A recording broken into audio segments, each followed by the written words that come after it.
The human female's screams echoed through the Lurian torture chamber as Vox stabbed her again and again with the electrified pain rod, not realizing that by capturing this girl, he had just signed the death warrant for his entire fucking species.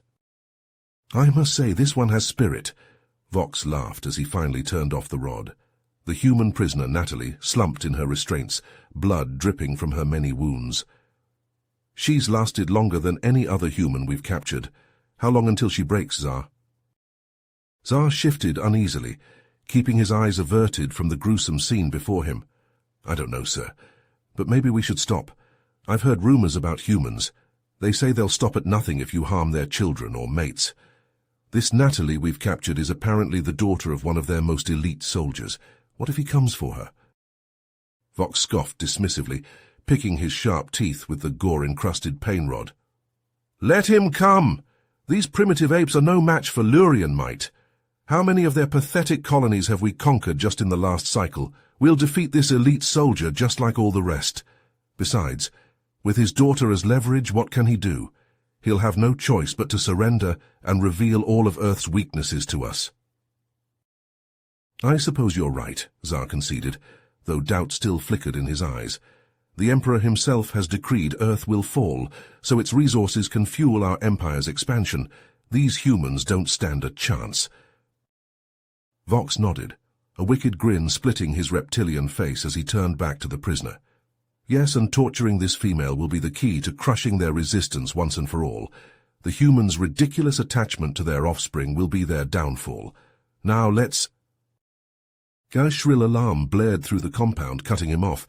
Vox frowned and activated his comm. "What's going on? Report." "Sir, we've detected an incoming vessel. It's human and it's heading straight for the prison. Our defense perimeter has already been breached." Vox and Zar exchanged a worried glance, an unspoken realization passing between them. The human father was coming, and he was already here. As the shrill alarms continued to blare, Vox and Zar rushed to the security monitors, their eyes widening in disbelief at the carnage unfolding before them. A lone human male, armed with sleek, deadly-looking weapons of unknown design, tore through the Lurian guards like they were made of paper. His movements were a blur, each shot finding its mark with uncanny precision. Zar leaned forward, squinting at the screen. He tapped a few keys, zooming in on the intruder's face. The blood drained from his own as recognition set in. "By the Emperor, that's Lawrence Bryant, the prisoner's father." Vox snarled, slamming his fist on the console. "What? How did we not know this?" His eyes blazed with fury, realizing they had grossly underestimated this particular human. Zar's fingers flew over the controls, pulling up the military records they had on Lawrence Bryant. His eyes widened further as he scanned the information. "He's not just an officer, sir. He's a highly decorated super soldier, genetically enhanced and trained in advanced combat tactics that we've never seen before." Vox leaned over Zar's shoulder, reading the records for himself. A chill ran down his spine as he saw the long list of battles Lawrence had single-handedly turned in the human's favor. "The Reaper," Vox muttered, using the nickname their kind had given this fearsome warrior.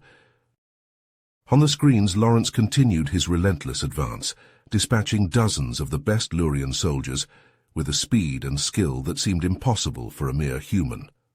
Zar swallowed hard, tearing his eyes away from the monitors. "Sir, we need to sound the retreat. He's cutting through our men like they're nothing. We can't stop him." Vox whirled on Zar, teeth bared.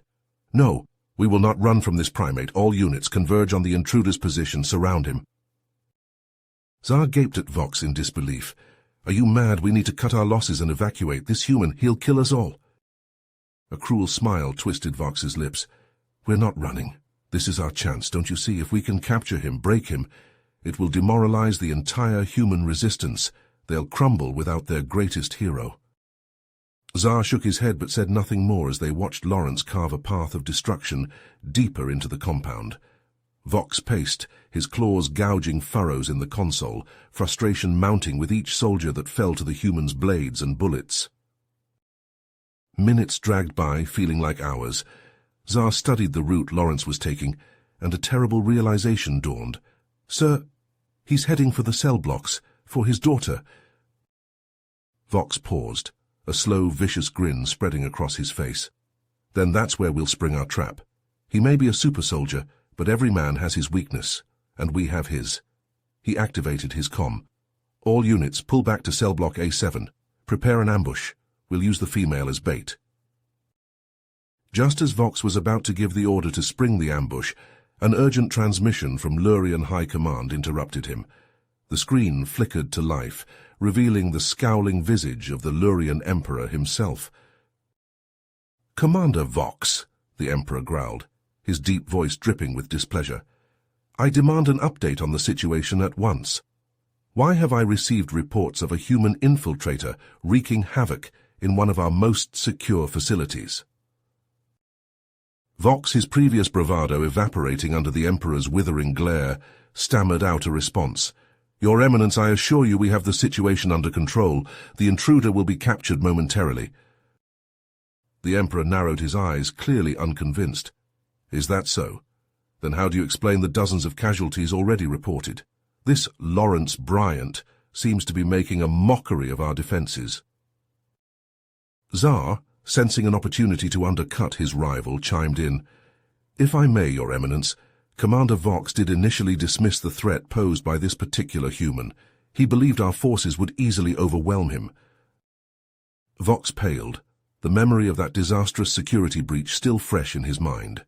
Lawrence Bryant had single-handedly infiltrated the heavily guarded compound and made off with several pieces of advanced weapons technology, setting back the Lurian arms development by years. The Emperor continued, his tone scathing. "And what of the Battle of Proxima Centauri, where Bryant and a handful of human commandos managed to destroy our primary supply base, costing us control of the entire sector?" Vox shrank under the weight of his leader's anger, while Tsar struggled to suppress a smug grin. The Emperor leaned forward, his image dominating the screen. "Let me make this abundantly clear, Commander. You will capture or kill Lawrence Bryant. Failure is not an option. If he escapes, I will personally strip you of your rank and cast you to the furthest reaches of the Empire. Do I make myself clear?" Vox nodded vigorously, sweat beading on his brow. "Yes, Your Eminence, I will not fail you." As the transmission ended, alarms blared throughout the compound, red lights flashing in warning. Tsar checked the security feeds, his expression grim. Vox slammed his fist against the console, desperation and anger warring on his features. "All remaining troops converge on the cell block immediately. I want every available soldier in there. We'll drown him in bodies if we have to." Tsar hesitated, then spoke up. "Commander, if I may suggest an alternative approach." Vox whirled on him, eyes wild. "What? What could possibly work against this human monster?" A cruel smile played across Tsar's lips. "We still have his daughter. Perhaps it's time we used her as a shield. Even the great Lawrence Bryant would hesitate to risk his child's life." "Do it. Bring the girl to the cell block. We'll force Bryant to surrender or watch his daughter die before his eyes." Vox and Tsar burst into Natalie's cell, flanked by a squad of elite Lurian guards armed to the teeth. The sight that greeted them was pitiful. The human female, once so spirited and defiant, now hung limply in her restraints, her face a mess of bruises and blood. Vox strode forward, roughly grabbing Natalie by the hair and yanking her head up. He pressed the barrel of his plasma pistol against her temple, the weapon humming with deadly energy. "Call to your father," Vox snarled, his reptilian eyes boring into hers. "Tell him to surrender or I'll paint the walls with your brain matter." But Natalie, beaten and broken as she was, simply glared back at Vox, her blue eyes blazing with unbroken defiance. Tsar watched the exchange with a mix of fascination and unease. "You have to admire their spirit," Tsar mused, shaking his head. "Even in the face of certain death, they refuse to yield. It reminds me of the siege on Epsilon Eridani." Vox glanced at his subordinate, his grip on Natalie's hair tightening. "What are you babbling about?" Tsar leaned against the cell wall, his gaze distant. "A human colony, on the fringes of their space. We had them surrounded, outnumbered 50 to 1. By all rights, they should have surrendered within days." He chuckled, the sound devoid of humor. But they held out for months. Somehow they managed to turn their entire city into a fortress. Every time we tried to advance, we'd be met with a hail of gunfire and explosions. Guerrilla tactics, hit-and-run attacks. They made us bleed for every inch. Vox's lip curled in disgust. And yet we still crushed them in the end. True, Zar conceded. But the losses we sustained, the resources we expended, it was a Pyrrhic victory at best. Vox turned his attention back to Natalie, his patience wearing thin. Enough of this. Call to your father now, or I start removing body parts. Natalie's lips twisted into a bloody smile. You've made a grave mistake, Vox. You think you can break him? You think you can break me? Her laughter rang through the cell, harsh and mocking. My father isn't just a soldier, he's a legend. A man who's overcome every obstacle, every enemy, to protect the ones he loves. Zar cocked his head, his curiosity piqued. Is that so? And what grand tales do your kind tell of the great Lawrence Bryant? Natalie's smile widened, her teeth stained red. You want stories? I'll give you stories. She shifted in her bonds, wincing as the movement pulled at her wounds. On Tarsus Nigh, a Lurian slave camp, 1,000 humans, starving, beaten, hopeless. My father infiltrated the camp, alone, fought through legions of guards, dismantled their security systems like they were toys, and he led those prisoners to freedom, bringing them home across 100 light-years of hostile space. Vox's grip on his pistol tightened, but Natalie continued, her voice gaining strength. Or the Battle of Procyon, when our colony was on the verge of starvation, cut off by your blockade. My father flew a damaged fighter, little more than a wreck, through a gauntlet of your warships. He delivered the medical supplies that saved countless lives, then led a counterattack that shattered your lines. Zar listened, enraptured despite himself. The tales of human resilience, of the indomitable spirit embodied by Lawrence Bryant, it was unlike anything in Lurian culture. Vox, however, had heard enough.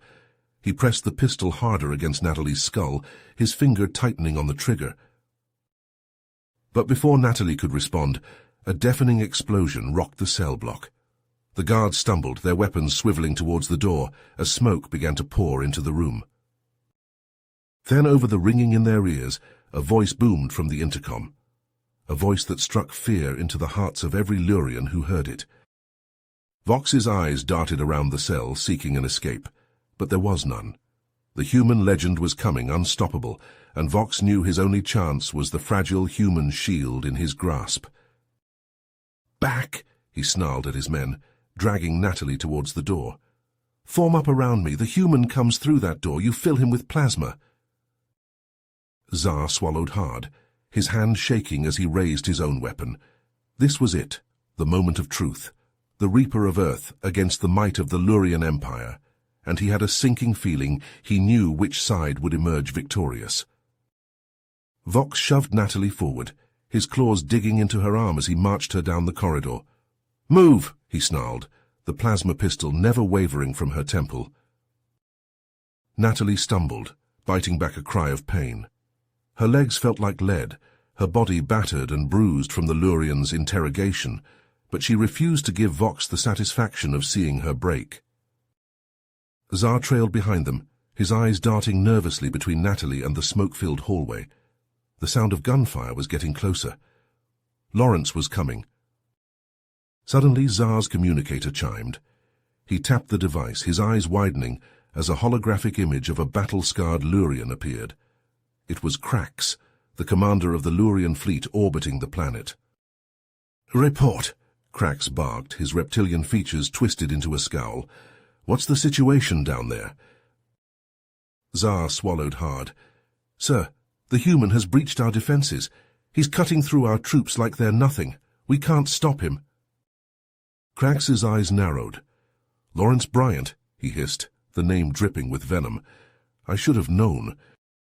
Krax's hologram flickered as he leaned forward. Know him? I've faced him in battle. He's a monster, a demon in human skin. Zar leaned in, his curiosity piqued despite the dire situation. What happened? Krax's gaze grew distant, as if reliving a painful memory. It was at the Tygos shipyards. We thought it was impregnable, guarded by an entire fleet. But Bryant, he led a strike team, just a handful of humans. They slipped past our defenses like ghosts. Vox's eyes widened. Impossible. No human could... They did, Crax snapped. They infiltrated the shipyards, planted explosives on every warship in dock. We lost dozens of ships that day, our fleet crippled before it even left port. It set our invasion plans back by months. Zar shook his head in disbelief. How could one human do so much damage? Crax's fist clenched. That's the thing about Bryant. He's always one step ahead, always finds a way to turn our own strengths against us. Like the Battle of Corvus. Vox's head snapped up. I remember that. Our battle group was destroyed, but the report said it was an accident, a reactor malfunction. Crax laughed bitterly. Is that what they told you? No, it was Bryant. He captured one of our ships, used it to infiltrate the battle group. By the time we realized what was happening, it was too late. He'd sabotaged the reactor cores, turned our own ships into bombs, the entire battle group lost in minutes. Lost. Zar paled, the implications sinking in. If Bryant could do that to a Lurian fleet, what could he do here on the ground? Vox seemed to be thinking the same thing. We need reinforcements, he growled into the comm. Send every soldier you have. But Crax shook his head. No, it's too risky. If Bryant could infiltrate the shipyards, who's to say he hasn't already compromised our forces here? We could be walking into another trap. Zar shifted uneasily. Then what do? We can't just let him win. Crax was silent for a moment, his eyes calculating. Then slowly a cruel smile spread across his face. We use the girl, he said, nodding towards Natalie. She's his weakness. We lure him in, then hit him with everything we've got, including the Sci weapon. Exactly, Crax said. Bryant won't see it coming. It's designed to target their physiology, to overload their primitive nervous systems. One hit, and he'll be writhing on the ground like the animal he is. Zar looked horrified.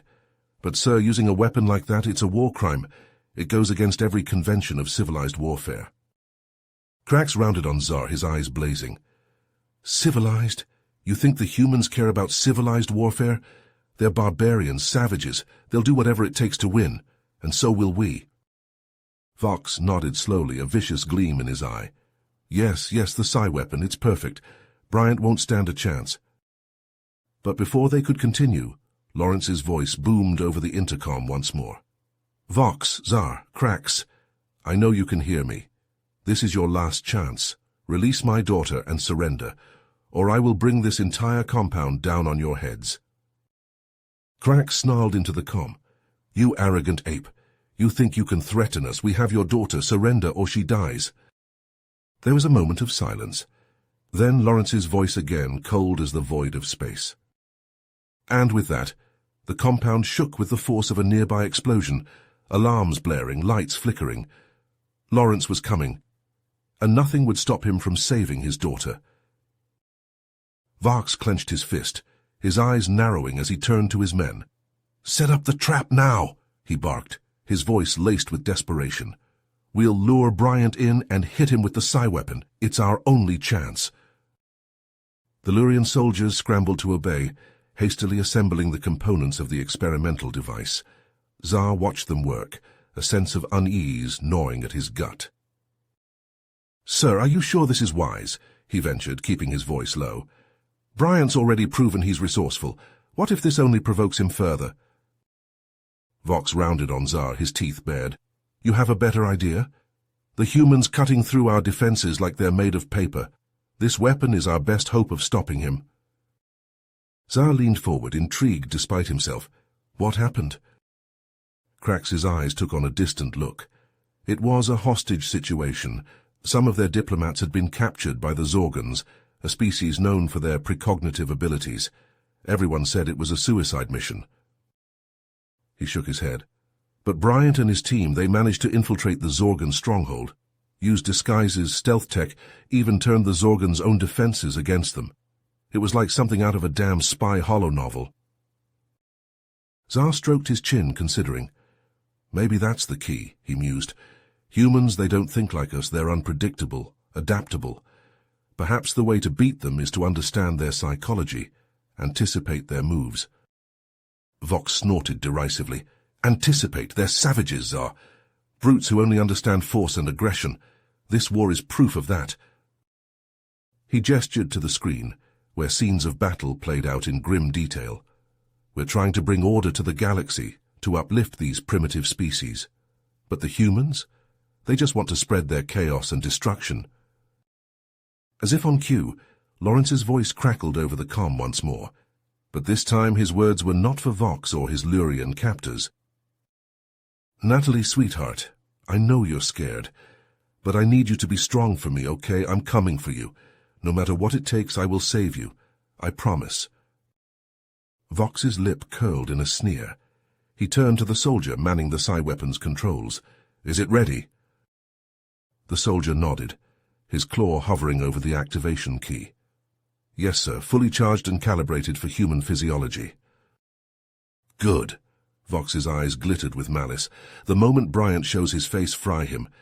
I want to watch him writhe and scream as his mind turns to mush. Zar said nothing, but the unease in his gut had blossomed into full-blown dread. Crax's tales of Lawrence's ingenuity and the whispers of unrest among the subjugated species. It all pointed to a truth he was beginning to suspect. Perhaps the Lurians had underestimated the humans from the very beginning, and perhaps, in their arrogance and cruelty, they had sown the seeds of their own destruction. But it was too late for such realizations now. The trap was set, the players all in place. All that remained was to see if Lawrence Bryant, the legendary Reaper of Earth, could outwit death one more time. Vox and Zar stood in tense silence, waiting for Lawrence to make his move. Suddenly, a chime from Zar's communicator shattered the quiet, making them both jump. Zar frowned at the display, then turned to Vox, his eyes wide. Sir, it's a transmission from Zar, our spy in human space. He was cut off as Zar's voice crackled over the comm, his words tumbling out in a rush. Commander Vox, I have urgent news. Bryant's attack on your compound. It's not an isolated incident. The humans have launched a coordinated assault on our supply lines and communication hubs across the galaxy. Vox's jaw dropped. What? How is that possible? Why weren't we informed sooner? Zar's voice was strained. They're using some kind of new stealth technology. Our sensors can't detect their ships. Bryant must have used it to slip past your defenses. Crax, who had been listening silently, leaned forward. This confirms the rumors I've heard. The humans have been developing a secret weapon, a fleet of stealth ships designed for surgical strikes deep in our territory. They call it the Ghost Fleet. Zar's eyes widened. Ghost Fleet? I thought that was just a myth. Crax shook his head grimly. No, it's real. And if the reports are accurate, these ships are crewed by the humans' most elite warriors, including more super soldiers like Bryant. Zar turned to Vox, his voice urgent. Sir, if this is true, we may have severely underestimated the humans' capabilities. Perhaps it's time to consider a diplomatic solution before this war becomes unwinnable. Vox rounded on Zar, his eyes blazing. Diplomatic solution? You dare suggest we surrender to these primates? That's cowardice, treason. He jabbed a finger at the screen, where Lawrence's relentless advance played out in grim detail. No, we will fight to the last. We will not rest until every last human is either dead or enslaved. It is the only way to ensure the supremacy of the Lurian Empire. But before Zar could respond, the door to the command center exploded inward, ripped from its hinges by a blast of concentrated plasma. Lawrence strode through the smoking ruins, his eyes locked on Vox, a predatory smile on his lips. Vox, panicking, snatched up the control unit for the psi weapon and aimed it at Lawrence, his claw shaking as he depressed the trigger. A crackling beam of psychic energy lanced out, enveloping the human in an aura of sickly green light. But Lawrence kept coming, his pace never slowing. Vox's eyes widened in horror as he realized the weapon was having no effect. Lawrence's smile widened. Nice try, he called out, his voice distorted by the helmet of his suit. But your little toy won't work on me. My armor is designed to deflect electromagnetic attacks. Just another bit of human ingenuity you underestimated.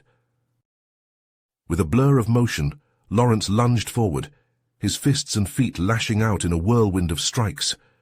Lurian guards crumpled like paper dolls before his onslaught, their weapons and armor useless against his enhanced speed and strength. Vox stumbled back, all his bravado evaporating as Lawrence bore down on him, an unstoppable force of nature. Xar, watching the scene unfold in numb horror, could only marvel at the sheer power and determination of this human, a being who would let nothing stand between him and rescuing his child. It was becoming all too clear that the Lurians, in their arrogance, had picked a fight with an enemy they could not hope to defeat, an enemy that, when pushed to the brink, would unleash hell itself to protect what it held dear.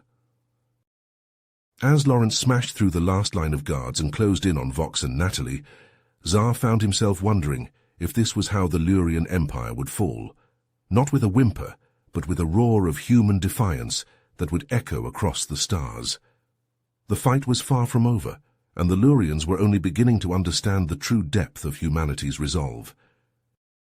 Xar watched in amazement as Lawrence closed in on Vox's position, the human super-soldier, an unstoppable force of nature.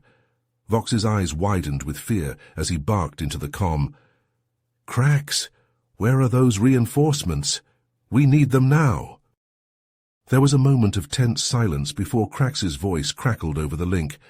"Commander Vox, I'm not sure sending more troops is wise at this point. Bryant has proven he can cut through our forces like a plasma torch through steel. We may need to consider alternative options." Xar saw his chance. He leaned in close to Vox and murmured, "Sir, if I may, perhaps we could use the human female as leverage, offer to release her in exchange for Bryant's surrender and safe passage. It may be our only way out of this." Vox's reptilian eyes darted from the screens to Natalie's bruised face, still defiant despite her injuries. His shoulders slumped in defeat as he nodded curtly. "Very well." He turned to his remaining guards. "Stand down, all of you. Let the human approach." Lawrence strode into the command center moments later, his armor splattered with Lurian blood. He aimed his rifle at Vox's head, his voice cold. "Release my daughter, now!" Vox held up a clawed hand. "Wait. We are prepared to make a deal. Your offspring's freedom in exchange for your surrender and a guarantee we can leave this planet alive." Lawrence scoffed. "And why should I trust a single word out of your lying mouth? You tortured my daughter. For all I know, this is just another trap." Vox shook his head frantically. No more tricks. Look, we're standing down like you wanted." He gestured to his men lowering their weapons. "Just let us go, and the girl is yours." Lawrence's finger tightened on the trigger. "Release Natalie first, then we'll talk about your terms." Just then, an urgent tone sounded from the console. Xar glanced at the display, his eyes widening. "Commander, it's a direct transmission from the homeworld, from the Emperor himself. He's demanding to speak with Bryant." Vox and Lawrence stared at each other for a long, tense moment. Then, slowly, Lawrence lowered his rifle. "Put him through." The screen flickered to life, revealing the scarred visage of the Lurian Emperor. He fixed Lawrence with a penetrating gaze. "Human, it seems your reputation is well earned. Your actions today have proven most illuminating." Lawrence met the Emperor's stare unflinchingly. "I'm not here to impress you. I came for my daughter. So say what you have to say, then let us go." The Emperor leaned forward. "What I have to say is this. The Lurian Empire is prepared to discuss terms for a truce between our peoples." Lawrence blinked, taken aback. "A truce? After everything you've done, all the worlds you've invaded, the lives you've destroyed, now you want peace?" The Emperor spread his hands. "Your victories have forced us to re-evaluate many things, Bryant. Your species has proven to be a formidable adversary, one that perhaps we should seek to understand rather than conquer." Lawrence's eyes narrowed. "Forgive me if I'm a little skeptical of this sudden change of heart." "Your suspicion is understandable," the Emperor conceded. "But the truth is this war has taken a toll on us as well. Our resources dwindle, our citizens grow weary of the conflict. There have been rumblings of discontent, even talks of rebellion. He leaned back. We find ourselves at a crossroads. We can continue down this path of mutually assured destruction, or we can choose a different way. Imagine what our two species could accomplish if we worked together rather than against each other. As the Emperor spoke, Vox listened in growing disbelief, all his ambitions, his dreams of glory and conquest, crumbling before his eyes, because of the human he had so badly underestimated.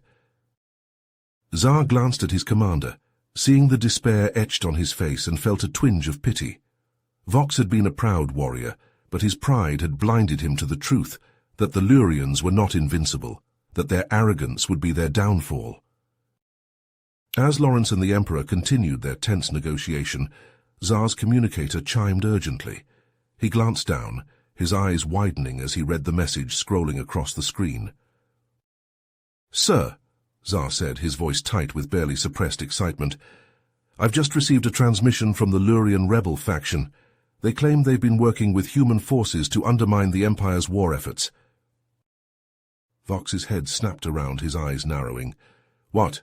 Rebels working with humans? Impossible!" But Tsar shook his head, a grim smile tugging at the corners of his mouth. "There's more. They say a massive Lurian fleet is on its way here, with orders to destroy this facility and everyone in it, including us." Lawrence, overhearing the conversation, tensed. How long until they arrive? Tsar consulted the message again. "Minutes, perhaps less. We need to evacuate immediately." Lawrence hesitated, torn between his desire to save Natalie and his duty to protect his fellow humans. If the Lurian fleet destroyed the compound, countless human prisoners would be killed. Vox, seeing the indecision on Lawrence's face, stepped forward. "Bryant," he said, his voice strained, "I know we've been enemies, but let me help you. I can get you and your daughter to a ship, get you off this planet. In exchange, I want your word that my men and I will be given safe passage." Lawrence stared at Vox, searching his reptilian features for any sign of deceit. Slowly he nodded. "All right, we have a deal, but we need to move fast." As they hurried to make preparations, Krax cleared his throat. "You know," he said, his voice thoughtful, "this situation reminds me of a story I once heard about a group of humans on one of our colonies." Lawrence glanced at him, curious despite the urgency of their predicament. "What happened?" Krax leaned against the wall, his eyes distant. "There was a virus, a plague that swept through the colony. Thousands were infected, dying. Our medical technology couldn't stop it." He paused, shaking his head. "But there was a human research team there studying the virus. They found a cure, but there wasn't enough time to synthesize it for everyone." "They injected themselves with the virus," Krax said quietly. "Used their own antibodies to create a serum for the colonists. They sacrificed themselves to save a colony of their supposed enemies. It was remarkable." Lawrence was silent for a long moment, considering Krax's words. "Perhaps," he said at last, "our peoples have more in common than we realized. Maybe, when all this is over, we can find a way to coexist peacefully."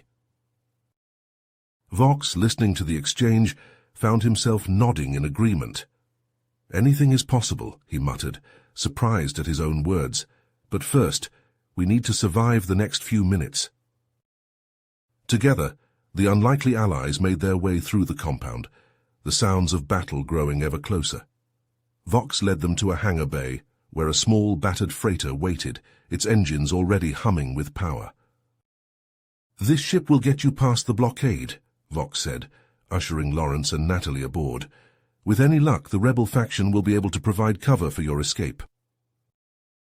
Lawrence hesitated at the top of the ramp, looking back at Vox and Tsar.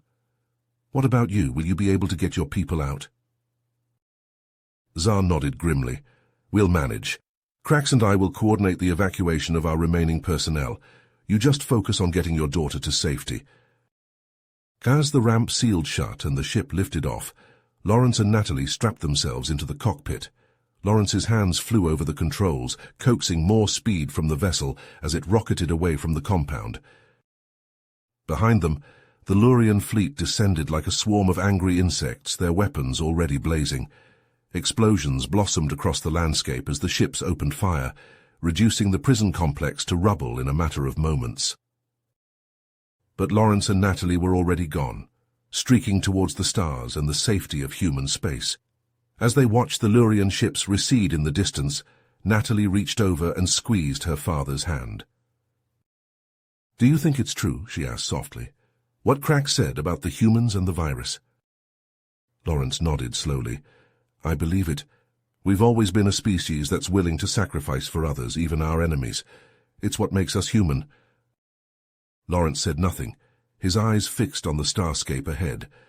But as the ship hurtled onwards, he found himself clinging to that hope, that slim chance for a future where humans and Lurians could live side by side, not as enemies, but as friends. Alien 1, the human ship arrived just in time. The transports rocketed away from the dying Lurian compound, flames and smoke billowing behind them. On one ship, Lawrence gripped Natalie and Vox as the hull shook with the shockwave of another explosion. Suddenly, a squad of Lurian troopers burst through the airlock, pulse rifles leveled at the escapees. Vox's eyes widened, then narrowed. "Go!" he shouted, shoving Lawrence and Natalie towards the cockpit. "I'll hold them off." Lawrence hesitated for a split second, then nodded, respect and gratitude shining in his eyes. He grabbed Natalie's arm and pulled her away as Vox snatched up a fallen rifle and opened fire. Agonized screams followed them down the corridor as they sprinted for the ship controls. Natalie sobbed, flinching with each shot and cry, until finally silence fell. She squeezed her eyes shut, mourning the brave Lurian who had sacrificed himself for them. Alien 2. Meanwhile, Zar and Krax raced through the crumbling halls, herding shell-shocked Lurian personnel towards the escape pods. Alarms shrieked and girders groaned as the structure collapsed around them. They rounded a corner and skidded to a halt, coming face to face with a phalanx of grim-faced human soldiers. The troopers raised their rifles, shouting for the Lurians to surrender. Krax and Zar exchanged a look laden with meaning. They both knew the humans would show no mercy, not after all the Lurians had done. Zar swallowed hard, preparing to lay down his weapon. But Krax stepped forward, hands raised. "I surrender," he called, his voice steady. "I'm the one in command. The rest are just grunts following orders. Let them go." The humans hesitated, thrown off balance. They hadn't expected a Lurian officer to offer himself up like this. Their leader narrowed his eyes, considering. In that moment of distraction, Krax spun to face Zar. "Get our people out," he hissed. "I'll buy you as much time as I can." Zar opened his mouth to argue, but the look in Krax's eyes stopped him. He saw resignation there and grim purpose. Krax had made his choice. Zar nodded, throat tight. He turned to the others and gestured sharply. They bolted for the pods, leaving Krax to face the humans alone. Over the comm, Zar heard Krax's final words. "Remember this day, Zar. Remember the sacrifice that was made and the price that was paid for our arrogance and our pride." Then the link went dead, and Zar bowed his head, grieving for his fallen comrade even as he fled. Alien 1. Aboard their stolen transport, Lawrence and Natalie thought they had escaped the worst, until a massive Lurian warship materialized before them, guns bristling. The comms crackled to life. "Lawrence Bryant," a cold voice boomed. "This is General Cragg of the Imperial Fleet. Surrender at once or be destroyed." Lawrence sagged in his chair, real fear flickering across his face for the first time. He knew he couldn't win this fight, but if he could just buy enough time for Natalie to get away... He reached for the comms to deliver his surrender, but Natalie's hand shot out, grabbing his wrist. Tears streaked her face, but her jaw was set. "I won't leave you," she said fiercely. "Don't you dare ask me to." Lawrence's heart swelled even as it broke. His brave, stubborn daughter, she had so much of her mother in her, but this was one battle she couldn't fight beside him. "Natalie, listen to me." He gripped her shoulders, his gaze intense. "You are humanity's future, our best and brightest. If we have any hope of winning this war, of achieving peace, it lies with you." But Dad! A sob tore from Natalie's throat, but she finally nodded, blinking back tears. I promise. Lawrence folded her into a fierce hug, memorizing the feel of her, the scent of her hair. Then he gently pushed her towards the escape pod. She climbed in, every inch of her straining to defy him, to stay by his side, but she strapped in, meeting his eyes one last time through the portal. He slammed his fist against the launch controls, and the pod shot away into the black. Natalie's scream of denial echoed in his mind as he turned to face the Lurian ship. Hillian 2, on the warship's bridge, General Cragg watched the pod flee with cold satisfaction. Bryant's spawn had escaped, but no matter. He would deal with her in time. Now, he had a more pressing target. He activated the comms. I say again, surrender, Bryant, or face immediate destruction. You just don't get it, do you? Bryant said, something like pity in his voice. I will never surrender, not to you, not to anyone. I'll fight to my last breath, and even then, you won't have beaten me. Cragg frowned, unnerved despite himself. There was something in the human's tone, in the set of his features on the view screen, a calm certainty beyond the mere bravado of a cornered foe. It was as if Bryant knew something Cragg didn't. You would throw your life away? Cragg demanded. For what? You're vastly outnumbered and outgunned. You have no hope of victory here. He leaned forward, his gaze boring into Cragg's. My death will be the spark that lights the fire of resistance across the stars. Every human who hears of this day will know that we can stand against you, will be inspired to rise up and cast off the shackles of your oppression. Cragg's eyes widened as the true scope of Bryant's plan became clear. The human wasn't trying to win this battle. He was making himself a martyr, a symbol for his people to rally around. For a moment, Cragg almost admired the sheer audacity of it. The brilliance and bravery of this fragile ape who stood alone against the might of an empire, and smiled. Slowly, not quite believing what he was doing, Cragg signaled his gunners to stand down. Lawrence Bryant, he said formally, you have earned a warrior's respect and a warrior's death. I salute you. Bryant inclined his head, a final acknowledgement between foes, then cut the link. Alien 1. In her pod, Natalie watched helplessly as the Lurian dreadnought bore down on her father's tiny ship. She screamed and pounded the walls, begging, pleading for the pod's automated systems to turn back. But it forged on, carrying her further and further from the battle, and from the man she loved more than life. As the pod accelerated to FTL speeds, Natalie collapsed in her chair, sobbing. She knew what her father's sacrifice meant, what he was buying with his life, but in that moment she wanted nothing more than to be a little girl again, safe in his arms. She squeezed her eyes shut, picturing his face, the pride and love shining in his eyes as he looked at her, even at the end. She clutched his tattered dog tags, all she had left of him. A single tear rolled down her cheek as she whispered a final goodbye. But even as grief threatened to consume her, a flicker of hope took root in her heart. Her father's dream, his vision of a galaxy where humans and Lurians could live in peace, it didn't die with him. It lived on in her, and she would spend the rest of her life fighting to make it a reality.